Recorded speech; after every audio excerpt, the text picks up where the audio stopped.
А сега ще ви съобщим какво вещаят звездите за вас, тъй като хороскопите на нашите астролози са с 17 см по-точни от прогнозата за времето на Националния институт по хидрология и метеорология към БАН.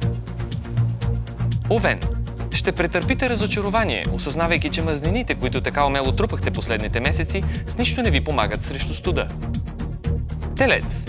Във вторник ще ви сърби лявото зърно, в сряда дясното, а едва в четвъртък ще се сетите, че като мъж следва да спрете да кърмите. Близнаци. Поглъщане на прекалено много газирано ще ви отвори чакра, която после нищо няма да успее да я запуши. Рак.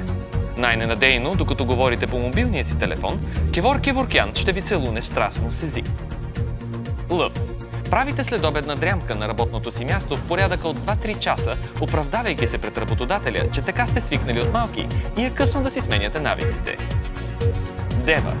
Посещение в Троянския манастир ви променя отношението към вярата и текущата ви сексуална ориентация. Везни. Отивате на очен лекар, получавате очила, поглеждате се в огледалото и разбирате, че всъщност ви трябва пластичен хирург. Скорпион. В четвъртък ще изпушите последната си цигара, а час по-късно ще запалите първата, откакто сте спрели да пушите. Стрелец. Ще се опитате да постигнете безсмъртие, приемайки около килограм и половина витамин С. Козирог. В сряда ще проспите най-важният ден в живота си.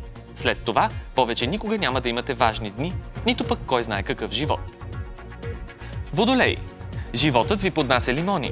Слагате ги в сутиена и отивате на дискотека с надеждата, че някой ще ги направи на лимонада. Риби. Разсейвате се с Фейсбук, докато се опитвате да решите проблема си с разсейването от Фейсбук.